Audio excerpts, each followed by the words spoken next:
ஸ்ரீமதே ராமானுஜாய நமக. ஆண்டாள் திருவடிகளே சரணம். ஸ்ரீ விஷ்ணு சித்த குலநந்தன கல்பவல்லி ஸ்ரீரங்கராஜ ஹரிச்சந்தன யோக திருஷ்யாம் சாட்சாத் க்ஷமாம் கருணயா கமலாமிவான்யாம் கோதாம் அனன்ய சரணௌ சரணௌ பிரபத்யே. அன்னவயல் புதுவை ஆண்டாள் அரங்கற்கு பன்னு திருப்பாவை பல்பதியம் இன்னிசையால் பாடிக் கொடுத்தாள் நற்பாமாலை பூமாலை சூடிக் கொடுத்தாளை சொல்லு. சூடிக் கொடுத்த சுடர்கொடியே தொல்பாவை பாடியருள வல்ல பல்வளையாய் நாடினீ வேங்கடவர்க்கு என்னை விதி என்ற இம்மாற்றம் நாம் கடவா வண்ணமே நல்கு. ஆஸ்திக அன்பர்களுக்கு அடியேனின் பணிவான நமஸ்காரம். இன்றைக்கு திருப்பாவையில் 6வது பாசுரத்தை அனுபவிப்போம். இந்த 6வது பாசுரம் 6 அப்படின்னு சொன்னாலே அதுக்கு என்ன அர்த்தம் அப்படின்னா வழி அப்படின்னு அர்த்தம். என்ன, நாம் நல்ல கதியை அடையும் வழியை சொல்றா இந்த பாசுரத்துல. முதல் 5 பாசுரங்கள்ல சாஸ்திரங்களை எல்லாம் சொன்னான். முதல் காட்சியை முடிச்சுட்டு நாளை எல்லாரும் பாவை களத்துக்கு வரணும் அப்படின்னு சொன்னா, அங்கதான் பாவை நோன்பு நோற்கணும் அப்படின்னு சொன்னா ஆண்டாள். அடுத்த நாளைக்கு பாவை களத்துக்கு வந்தார்கள் எல்லாரும். ஆனா ஒரு 10 பெண்கள் மட்டும் வரல. 5 லட்சம் குடிப்பெண்கள் கோகுலத்துல. ஆனா ஒரு 10 பேர் அப்படிங்கிறது ஒரு ஸ்மால் ஃப்ராக்ஷன் தான். ஆனா அவளை விட்டுட்டு போகக்கூடாது அப்படிங்கிற எண்ணம் ஆண்டாளுக்கு. அதனால அவளையும் அழைச்சுண்டு போகணுங்கிற ஆசையில அவள்லாம் வந்தாள். இவ என்ன பண்ணினா, அந்த ஏன் அவளை அழைச்சுண்டு போகணும் அப்படின்னாக்க, ஏகஸ்வாது ந புஞ்சீத அப்படின்னா இனியது தனி அருந்தேல் அப்படிங்கிற மாதிரி கூடி இருந்து குளிரணும் அப்படிங்கிற எண்ணம் நம்ம ஆண்டாளுக்கு. அதனால அந்த 10 தோழிகளையும் எழுப்பி அழைச்சுண்டு போகிற மாதிரி 6லிருந்து 15 பாசுரங்கள் அமைச்சிருக்கா. ஆண்டாள் ஏன் 10 தோழிகள்னு வச்சிருக்கா? என்ன காரணம் இதுக்கு அப்படின்னா நிறைய காரணங்கள் சொல்லுவா. ஆனா நான் ஒரே ஒரு காரணம் மட்டும் சொல்றேன். நமக்கு 10 இந்திரியங்கள், மனசு தான் கேப்டன். ஆண்டாள் மனசை தலைவியா வச்சு பகவானை அனுபவிக்க கர்மேந்திரியம் 5ம் ஞானேந்திரியம் 5ம் ஒத்துழைக்கணுங்கிறத உணர்த்தும் விதமாக தான் 10 தோழிகள் அப்படின்னு சொல்லியிருக்கா. அடுத்தது இன்னொரு விதமாகவும் சொல்லுவா. 10 பாசுரத்திலும் 10 ஆழ்வார்களை ஞாபகப்படுத்துவது போல அமைச்சு அவர்களுடைய துணையோடு எம்பெருமானை வழிபடணும் அப்படின்னு வானமாமலை ஜீயருங்கிறவர் வியாக்கியானம் பண்ணுவார். இந்த 6லிருந்து 10 பாசுரம் வரை ஞானேந்திரிய பாசுரங்கள் அப்படின்னு சொல்லுவா. அதாவது அது மாதிரி அமைச்சு அதுல தோழிகளுடைய குணங்களை சொல்லி கூப்பிடுறா ஆண்டாள். ஆக்சுவலா இந்த தோழிகள்லாம் தூங்கல, தனியா கண்ணனை அனுபவிக்கிறார்கள். கிருஷ்ணானுபவம் அப்படிங்கிறது ஒரு வெள்ளம். அதுல தனியா போகாம கோஷ்டியோட தான் போகணுங்கிறதுனால அவளுக்கு திருப்பள்ளி எழுச்சி பாடுறா ஆண்டாள். பகவானுக்கு திருப்பள்ளி எழுச்சி பாடினார் தொண்டரடி பொடியாழ்வார். ஆனா இவள் பாகவதர்களுக்கு திருப்பள்ளி எழுச்சி பாடுறா. அத பாகவத சுப்ரபாதம் அப்படின்னே சொல்லுவோம். இன்று 2வது காட்சி ஆரம்பம். அதுல முதல் தோழியை எழுப்புறார்கள். வசுதாரிணி அப்படிங்கிறவ இன்னைக்கு அந்த பாட்டை பாடுவா.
வசுதாரிணி பாடினது நன்னா இருந்தது. பட் ஆனால் கொஞ்சம் வாய்ஸ் கம்மியாக இருந்ததுனால எல்லாருக்கும் கேட்டிருக்கும் அப்படின்னு எனக்கு தோணலை. புள்ளும் சிலம்பினகான் புள்ளரையன் கோவிலில் வெள்ளை விழிச்சங்கின் பேரரவம் கேட்டிலையோ, பிள்ளாய் எழுந்திராய் பேய்முலை நஞ்சுண்டு கள்ளச்சகடம் கலைக்கழிய காலோச்சி வெள்ளத்தரவில் துயிலமர்ந்த வித்தினை உள்ளத்துக்கொண்டு முனிவர்களும் யோகிகளும் மெல்ல எழுந்து ஹரி என்ற பேரரவம் கேட்டிலையோ என்று இந்த பாசுரத்தை பாடியிருக்கா. புள்ளும் சிலம்பினகான். புல் அப்படின்னா பறவை. அது கத்துறது அப்படின்னு சொன்னா காதுல விழல அப்படின்னு சொல்லிடுவா. அதனால சிலம்பின அப்படின்னு ப்ளூரல் போட்டிருக்கா. புல்லும் அப்படின்னா சிங்குலர்ல ஆரம்பிச்சு அது என்ன பண்ணித்து அப்படின்னு சொல்றதுக்குள்ள எல்லா பறவைகளும் சப்திக்க ஆரம்பிச்சு விடுதான். ஒரு பறவை சப்திச்சுதுன்னா எல்லா பறவையும் சப்திக்கிறது நேச்சுரல் தானே. அதனால சிலம்பின அப்படின்னு ப்ளூரல் போட்டிருக்காளாம். பாருங்க, ஒரு பட்சியில கூட புள்ளம்னு சிங்குலர்ல ஆரம்பிச்சு சிலம்பினன்னு ப்ளூரல்ல போட்டிருக்கான்னா நேச்சுரலா என்ன நடக்கிறதுங்கிறத அப்படியே அழகா தன்னோட பாசுரத்துல வரிகள்ல சொல்லியிருக்கா. பாருங்க ஆண்டாள் எவ்வளவு கிரேட். பொழுது விடிய போகும் செய்திய எல்லாரும் அறியும்படி செய்வது எது அப்படின்னாக்க அந்த பறவைகள் தான், பட்சிகள் தான். இதுகள் தான் முதல் ஆச்சாரியன். நமக்கு ஜனங்களுக்காக செய்யும் வாசிக்க கைங்கரியம் இந்த பட்சிகள்லாம். புலம்பின புட்களும் அப்படின்னு திருப்பள்ளி எழுச்சி பாடினார் தொண்டரடி பொடியாழ்வார். புலம்பின அப்படின்னு போட்டிருக்கார் அவர். ஆனா நம்ம ஆண்டாள் என்ன போட்டிருக்கா? புள்ளும் சிலம்பின அப்படின்னு போட்டிருக்கா. எவ்வளவு அழகான வார்த்தை பிரயோகம் பண்ணியிருக்கா பாருங்க. அவர் புலம்பினன்னு சொன்னார், இவள் சிலம்பின அப்படின்னு போட்டிருக்கா. சிலம்பொலி ரமணீயமான ஓசை. எம்பெருமானுக்கு திருப்பள்ளி எழுச்சி இனிமையா மெல்லியதான ஓசையா சிலம்பொலி போல அமையணும் அப்படிங்கிறது சாஸ்திரமே. உறங்குபவர்களை மெல்லிய ஓசையினால்தான் எழுப்பணும் அப்படிங்கிறதுக்காகத்தான் புள்ளும் சிலம்பின அப்படிங்கிற ஆண்டாள். ஒவ்வொரு வார்த்தையும் எவ்வளவு அர்த்தம் வச்சிருக்கா பாருங்க ஆண்டாள். புள்ளரையன் கோவில் யதா ராஜா ததா பிரஜா அப்படிங்கிறபடி புட்களினுடைய அரசனான கருடனும் எழுந்துட்டார்மா அப்படின்னு சொல்றார். புள்ளரையன் கோவில். புள்ளரையன்னா கருடன். அற்புதமான பட்சி இந்த கருட பட்சி. அழகு, வலிமை, வேகம் எல்லாம் அமையப்பெற்ற புள்ளினம் இந்த கருடன். பக்ஷிராஜன் அப்படின்னே சொல்லுவோம். அந்த பக்ஷிராஜனை தான் தேசிய பறவையா வச்சுட்டு இருக்கார்கள் அமெரிக்கால. அதனாலதான் அது வல்லரசு நாடா இருக்கோ அப்படின்னு கூட சொல்வார்கள். இந்த பக்ஷிராஜனினுடைய திறமையை தெரிஞ்ச சிலர். இந்த முதல்ல என்ன சொன்னா அப்படின்னாக்க, இந்த பக்ஷிராஜனுடைய கோ கோ அப்படின்னாக்க எஜமானன் அர்த்தம், அரசன் அப்படின்னு அர்த்தம். யார் இந்த பக்ஷிராஜனுடைய அரசன் அப்படின்னா நாராயணன். அவனுடைய இல் இல் அப்படின்னா கோவில்னு அர்த்தம். அந்த நாராயணனுடைய கோவில்ல வெள்ளை வெளிச்சங்கின் பேரரவம் கேட்டிலையோ. முதல்ல பறவைகளுடைய ஓசைய சிற்றரவம் அப்படின்னு சொன்னா, அதை தொடர்ந்து சங்கோட ஓசைய பேரரவத்தை கேட்டு நீ எழுந்துக்க வேண்டாமா அப்படின்னு சொல்றா. பெருமாளோட வெண் சங்கு ஞானத்துக்கு அதிபதி.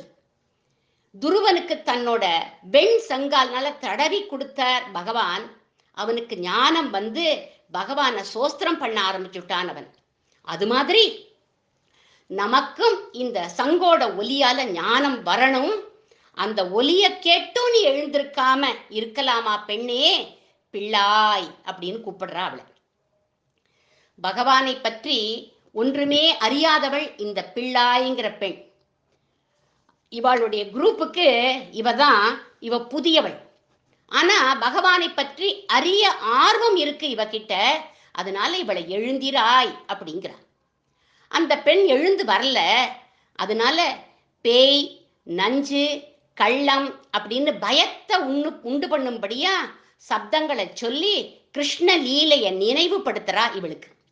பேய்முலை நஞ்சுண்டு கள்ளச்சகடம் காலோச்சி அப்படிங்கிறா. உருவத்தை மாத்திண்டு வந்த பூதனை சகடாசுரன் 2 பேரையும் சம்ஹாரம் பண்ணி அவளும் நல்கதி அடையறபடி பண்ணின அதிமானுஷ சேஷ்டிதங்களை சொன்னா அந்த பெண் அசையவே இல்லை. அடுத்தது சொல்றா வெள்ளத்தரவில் துயிலமர்ந்த வித்து அப்படிங்கிற. ஏ பிள்ளாய், உனக்கு ஒரு விஷயம் தெரியுமோ அப்படின்னு கேட்டா, பார்க்கடல்ல பள்ளி கொண்டிருக்கிற பெருமானையே அழிக்கிறதுக்கு மது கைடபன்கிற 2 அசுராள்லாம் வந்தா உடனே என்ன பண்ணினார் தெரியுமா? ஆதிசேஷன் விஷத்தை கக்கி அவளை அழிச்சுட்டார். இந்த காட்சிய, அதாவது விஷத்தை கக்கி அவளை அழிச்ச அந்த காட்சிய, பெருமாள் பள்ளி கொண்டிருக்கிற அந்த காட்சிய நாம இன்னைக்கும் திருச்சி பக்கத்தில் இருக்கிற திருமெய்யம் அப்படிங்கிற திவ்ய தேசத்துல போய் சேவிச்சுக்கலாம். பார்க்கடல்ல பள்ளி கொண்டவன் தான் அந்த வித்து. வித்து அப்படின்னா என்ன அர்த்தம்னா விதை அப்படின்னு அர்த்தம். இந்த விதை ஊறி கிருஷ்ணனா இங்க ஆயர்பாடியில வந்து அவதாரம் பண்ணியிருக்கு. பார்க்கடல் பெருமானுக்கே ஆபத்து வந்தது, அது சேஃபான இடம், அவருக்கே ஆபத்து வந்தது அப்படின்னா இங்க ஆயர்பாடியில் அவனை அழிக்கிறதுக்கு பூதனை சகடாசுரன்னு வரா. நாம தானே விழிப்பா இருந்து அவனை பார்த்துக்கணும். இப்படி நீ தூங்கலாமா பெண்ணே அப்படின்னு கேட்கிறா. எதுக்குமே ரெஸ்பான்ஸ் இல்லை இந்த பெண் கிட்ட. அடுத்தது சொல்றா, வெள்ளத்தரவில் துயிலமர்ந்த வித்தினை உள்ளத்துக்கொண்டு முனிவர்களும் யோகிகளும் அப்படின்னா. யோகிகள் முனிவர்கள் அவா கூட எழுந்துட்டாமா அப்படின்னு 2 பேரை சொல்றா. நீ எழுந்து வரமாட்டேங்கிறியே அப்படின்னா. முனிவர்கள்னா யார் அப்படின்னா மனநசீலர்கள். எப்பொழுதும் பகவானியே மனசுக்குள்ள தியானம் பண்ணிட்டு இருக்கிறவா முனிவர்கள். சடகோப முனி அப்படின்னு சொல்லுவோம் நம்ம நம்மாழ்வார. துயரரு சுடரடி தொழுது எழு என் மனனே அப்படின்னு மனசுக்கு தான் அவர் கட்டளை இடுறார். அடுத்ததா ஒரு பதம் போட்டிருக்கா யோகிகள். யோகிகள் யார் அப்படின்னாக்க சரீரத்தினால பெருமாளுக்கு கைங்கரியம் பண்றவா யோகிகள். ராமாயணத்துல விஸ்வாமித்திரர் முனிவர்னும் சொல்லுவோம், யோகி அப்படின்னு சொல்லுவோம். 2 in 1 அவர். ஏன்னாக்க முதல்ல பகவான தான் அவர் தியானம் பண்ணிட்டே இருந்தார். அதுக்கப்புறம் தாடகை வதத்துக்காக ராமலக்ஷ்மணர்கள் அழைச்சிட்டு போற போது ராமருக்கு கைங்கரியமும் பண்றார். அதனால அவரை முனிவர் யோகி 2ம் சொல்லலாம். இந்த முனிவர்களும் யோகிகளும் ராத்திரி படுத்துக்கிற போது பார்க்கடல் நாதனான மாதவனை தியானம் பண்ணிட்டு தான் படுத்துப்பா அப்படிங்கிறார். இங்க ஒரு மெசேஜ் நமக்கு கொடுக்குறார். என்ன அப்படின்னா, நம்ம கூட ராத்திரி படுத்துக்கிற போது மாதவனை பேரை சொல்லி மாதவா மாதவான்னு சொல்லிட்டு படுத்துக்கணும் அப்படிங்கிறார், தூங்கணும் அப்படிங்கிறார். இவன் காலம்பர, இந்த முனிவர்களும் யோகிகளும் காலம்பர எழுந்துக்கிற போது மெல்ல எழுந்து. ஏன் மெல்ல எழுந்து அப்படிங்கிறான்னா, ஹிருதயத்துல உள்ள எம்பெருமானுக்கு எந்த ஹானியும் வரக்கூடாது அப்படிங்கிறதுக்காக மெல்ல எழுந்துக்கிறாளாவா. மெல்ல எழுந்துக்கிற போது ஆனா என்ன சொல்றா? ஹரி என்ற பேரரவம் அப்படிங்கிறா. இங்க மறுபடியும் ஒரு மெசேஜ் நமக்கு. காலம்பர நம்மளும் எழுந்துக்கிற போது, ராத்திரி படுத்துக்கிற போது மாதவான்னு சொல்லணும். காலம்பர எழுந்துக்கிற போது 7 தடவை ஹரிய சொல்லணும், ஹரிநாமத்தை சொல்லணும். ஹரி ஹரி ஹரி ஹரி ஹரி ஹரி ஹரியே அப்படின்னு 7 தடவை சொல்லிட்டு, அப்படி சொல்லின்னு இருக்கிற போதே அந்த ஹரி எம்பெருமான் தான் கஜேந்திர ஆழ்வான காப்பாத்தினவர். அதனால அந்த கஜேந்திரனை ரட்சிச்சவர் அவர் அப்படின்னு அதையும் நம்ம மனசுல நினைச்சுட்டே தியானம் பண்ணணும் காலம்பரை எழுந்துக்கிற போது. அப்படி ரட்சிச்ச அந்த ஹரிய நினைச்சுண்டு பேரரவம் பண்ணிண்டு அவா கூட எழுந்தாச்சுமா, அந்த யோகிகளும் முனிவர்களும் எழுந்தாச்சு அப்படின்னா, ஹரிர் ஹரதி பாப்பானி, அந்த ஹரி நாமத்தை சொன்னா நமது பாபங்களை அபகரிச்சுண்டு போயிடுவான், அவன் நமக்கு ஜெயத்தை கொடுத்துடுவான் அப்படின்னு சொன்னா ஆண்டாள். அப்பேற்பட்ட ஹரி என்ற பேரரவம் உள்ளம் புகுந்து குளிர்ந்து, பெண்ணே அந்த ஹரி என்ற நாம சப்தம் உன்னோட உள்ளத்துக்குள்ள புகுந்து குளிரலையா அப்படின்னு கேட்டா, எஸ் எனக்கு குளிர்ந்துடுத்து அப்படின்னு விட்டா அந்த பெண். உடனே ஆண்டாளோட கோஷ்டியோட வந்து சேர்ந்துட்டா. அப்போ ஹரி என்ற சொல் ஆண்டாளுக்கு ஜெயத்தை கொடுத்திருக்கு அப்படின்னா, இத்தனை அடையாளம் சொல்லியும் நம்ம எழுந்துக்காதவோ ஹரின்னு சொன்ன உடனே வந்துட்டேன் அப்படின்னு சொல்லி வந்து ஜாயின் பண்ணிட்டா அப்படின்னா, அவளையும் வந்துட்டான்னா என்ன அர்த்தம்? ஆண்டாளுக்கு ஜெயத்தை கொடுத்தாச்சு அப்படின்னு அர்த்தம். அந்த பெண்ணும் இவாளோட வந்து சேர்ந்துட்டா. எல்லாருமா ஏலோர் எம் பாவாய்ன்னு சொல்லிண்டே போறார்கள். இந்த 6வது பாசுரத்துல காலம்பர எழுந்த உடனே 6 விஷயங்களை தியானிக்கணும் அப்படிங்கிறா ஆண்டாள். முதல்ல என்ன 6 விஷயங்களை தியானிக்கணும் அப்படின்னாக்க, பகவானுடைய 5 நிலைகளை தியானிக்கணும். 5 நிலைகள் என்ன பகவானோடது அப்படின்னா, பரம், வியூகம், விபவம், அந்தர்யாமி, அர்ச்சை. 6வதா கஜேந்திர மோட்சத்தையும் தியானம் பண்ணணும் அப்படிங்கிறார். இந்த 6ஐயும் பரம் வியூகம்லாம் நம்ம நினைச்சுக்க முடியாது. அதனால அத்தனையையும் இந்த பாசுரத்துல வச்சுட்டா ஆண்டாள். என்ன சொல்லியிருக்கா? வெள்ளத்தரவில் துயிலமர்ந்த வித்து. வித்து அப்படின்னா என்ன அர்த்தம்? விதை. வைகுண்டத்துல உள்ள பெருமாளை சொல்லிட்டா, அவர்தான் ஜகத்காரண வஸ்து அப்படின்னு. வெள்ளத்தரவில் துயில் அமர்ந்த அப்படிங்கிற இடத்துல பார்க்கடல் நாதனான வியூகமூர்த்திய சொல்லிட்டா, பேய்முலை நஞ்சுண்டு கள்ளச்சகடம் கலைக்கழிய காலோச்சி, இப்படி லீலைகளை செய்த கிருஷ்ணனுடைய விபவாவதாரத்தையும் சொல்லிட்டா. உள்ளத்துக்கொண்டு முனிவர்களும் யோகிகளும் உள்ளத்துக்குள்ள இருக்கக்கூடிய அந்தர்யாமி பகவானையும் சொல்றான். புள்ளரையன் கோவில் அப்படின்னா அர்ச்சா அவதாரத்தை, அர்ச்சா திருமேனியா அந்த கோவில்ல இருக்கார் அப்படின்னு அதையும் சொல்லிட்டார். மெல்ல எழுந்து ஹரி என்ற பேரரவம், ஹரிங்கிறவர் கஜேந்திரனுக்கு அனுகிரகம் பண்ணவர். இப்படி 6ஐயும் சொல்லிட்டா இந்த பாசுரத்துல. அப்ப இந்த பாட்டை சொன்னா நம்ம நல்ல கதியை அடையும் வழி. 6ன்னா நான் ஆரம்பிக்கிற போதே சொன்னேன், 6ன்னா வழின்னு அர்த்தம். 6 வழியையும் சொல்லிட்டா நம்ம என்ன கதியை, நல்ல கதியை அடையறதுக்கு இந்த பாசுரத்தை சொல்லிண்டு எழுந்தா போரும் அப்படிங்கிறார்.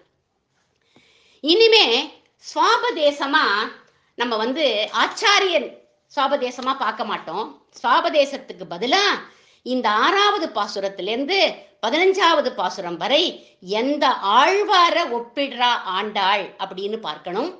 அதற்கு அடுத்ததா எக்ஸ்ட்ராவா 10 திவ்ய தேச தாயார்களை எழுப்புவதாக நம்ம இந்த பாசுரங்கள் எல்லாம் அனுபவிக்கலாம். இப்போ இந்த பாட்டுல எந்த ஆழ்வார சொல்றா அப்படின்னாக்க, பிள்ளாய் அப்படின்னு கூப்பிடுறா.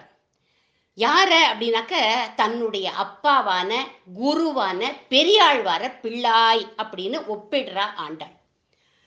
ஏன்னா புள்ளரையன் அப்படின்னா என்ன அர்த்தம்னா கருடன் அர்த்தம். இவர் அந்த பெரியாழ்வார் கருடனுடைய அம்சமாகவே அவதாரம் பண்ணவர். அதனால அவரை பிள்ளாய் அப்படின்னு எழுப்புறார். பிள்ளாய்ங்கிறாளே ஏன் அப்படின்னாக்க, இவர் அதிசயமான ஒரு பிறவி. என்ன அதிசயமான பிறவி அப்படின்னா, பொங்கும் பரிவு அந்த பெருமாள் மேர்ல அவருக்கு. அதனால அந்த பெருமாள் நன்னா இருக்கணும் அப்படின்னு பல்லாண்டு பல்லாண்டு பல்லாயிரத்தாண்டு பல கோடி நூறாயிரம் மல்லாண்டு திண்தோள் மணிவண்ணா உன் சேவடி செவித்திரு காப்பு அப்படின்னு பல்லாண்டு பாடினர். ஒரு தாயோட பாவனையில கண்ணனை கொண்டாடினார் இவர். அதனால இவரை பிள்ளாய் அப்படின்னு அழைச்சார். இவரே முனிவர், இவரே யோகி. மறுபடியும் இவர் 2 in 1. இவர் பேரு என்ன தெரியுமா? விஷ்ணு சித்தர். விஷ்ணு சித்தர் அப்படின்னா விஷ்ணுவை அவருடைய சித்தத்தில் கொண்டு முனியாக எப்பவும் தியானிப்பவர். அதனால இவரை முனிவர் அப்படின்னு சொல்லலாம். நந்தவனம் அமைச்சு பூ தொடுத்து மாலை சமர்ப்பிப்பார் பகவானுக்கு. அவனுக்கே கைங்கரியம் பண்றதுனால இவர் யோகி. இவர் நித்தியப்படி எழுந்துக்கிற போது எப்படி தெரியுமா எழுந்திருப்பார்? மெல்ல எழுந்துப்பாராம். ஏன்? அவருடைய உள்ளத்துக்குள்ள எப்பவும் ஹரி என்ற பேரரவம் கேட்குமா, திருப்பார்கடல் ஓசை கேட்குமா. ஏன் அப்படின்னா, என் நெஞ்சுக்குள்ள பெருமாள் தன்னோட ஆதிசேஷன், திருப்பார்கடல், மகாலட்சுமி தாயார் எல்லாரையும் அழைச்சிண்டு என் நெஞ்சில வந்து பூந்துண்டுட்டான் அவன் அப்படிங்கிறார் அவர். அலை மோதுறது, அது என் காத பொத்திண்டா எனக்கு அலை சப்தம் கேட்கறதுங்கிறாராம் ஒரு பாசுரத்துல. அவரே பாடுறார். அரவத் தமிழினோடும் அழகிய பார்க்கடலோடும் அரவிந்த பாவையும் தானும் அகம்படி வந்து புகுந்து பறவை திரை பல மோத பள்ளி கொள்ளுகின்ற பிரானை பரவுகின்றான் விட்டு சித்தன் பட்டினம் காவல் பொருட்டு அப்படின்னு சொல்றாரு அவர். இனி அதனால அவரோட உள்ளம் எப்படி இருக்கு அப்படின்னாக்க குளிர்ந்து இருக்கான். அதனால தன்னுடைய ஆச்சாரியன் பெரியாழ்வார் தன்னுடைய அப்பா அவரை அழைக்கிறா. இந்த பாசுரத்துல குருவுக்கு முதல் மரியாதை கொடுத்துட்டா. இனி 10 பாசுரத்துல 10 தோழிகளை எழுப்புறா. ஆண்டாளுக்கு தோழிகளா இருக்கணும் அப்படின்னா பெரிய யோகியதை வேணும். யார் அவள்லாம் அப்படின்னாக்க 10 திவ்ய தேச தாயார்களே 10 தோழிகளா வந்துட்டாளாம் ஆண்டாளுக்கு. இன்றைக்கு எந்த திவ்ய தேச தாயாரை எழுப்ப போறா அப்படின்னாக்க இன்றைக்கு எழுப்பப்படக்கூடியவள் ஸ்ரீரங்கத்துல இருக்கிற ரங்கநாயகி தாயார். அவ ரங்கநாயகி தாயார பெரிய பிராட்டி அப்படின்னு சொல்லுவோம் நம்ம. ரங்கநாயகி தாயார் கிட்ட சொல்றா ஆண்டாள், புள்ளும் சிலம்பின அப்படிங்கிற. ஸ்ரீரங்கத்துலதான் புல் ஒலி எழுப்புமா. எப்படி ஒலி எழுப்பும் அப்படின்னாக்க வண்டினம் உரலும் சோலை, மயிலினம் ஆடும் சோலை, கொண்டல் மீது அணவும் சோலை, குயிலினம் கூவும் சோலைன்னு தொண்டரடி பொடியாழ்வார் அமைச்ச நந்தவனத்துல பறவைகள்லாம் ஒலி எழுப்புறதேமா, உனக்கு காதுல விழலையா? புள்ளும் சிலம்பின அப்படின்னு சொல்றா பெரிய பிராட்டி கிட்ட.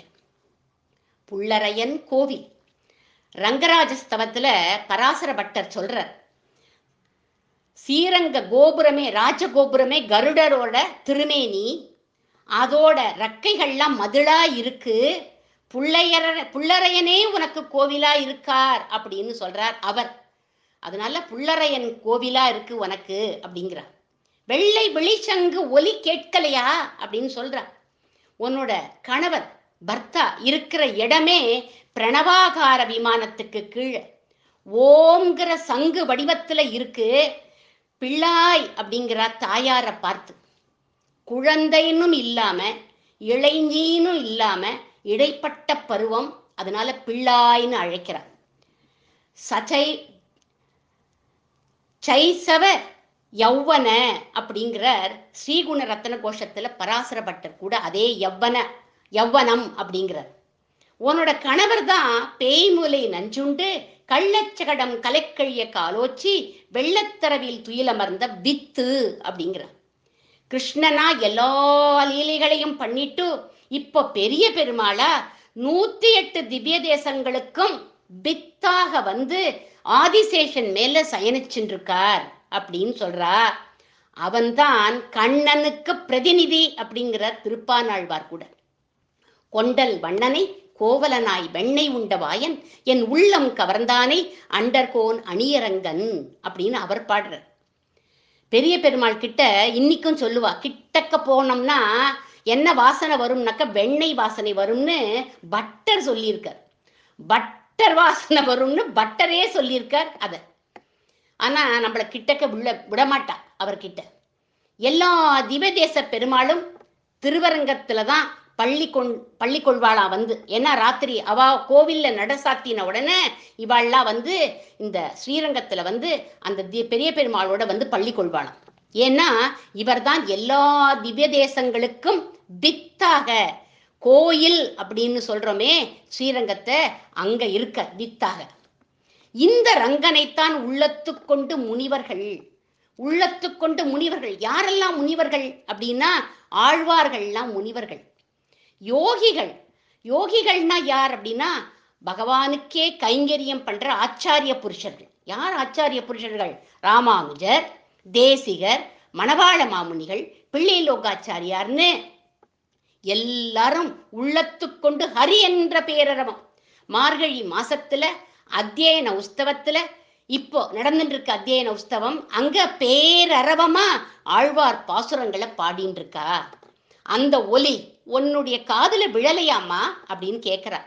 உன்னோட உள்ளம் குளிர்ந்து எழுந்து வாமா ரங்கநாயகி தாயாரே அப்படின்னு தாயார சொல்றதாக ரசிக்கலாம் இந்த பாசுரத்தை. தாயாரும் ஆண்டாளோட கோஷ்டியோட வந்து கலந்துட்டார்.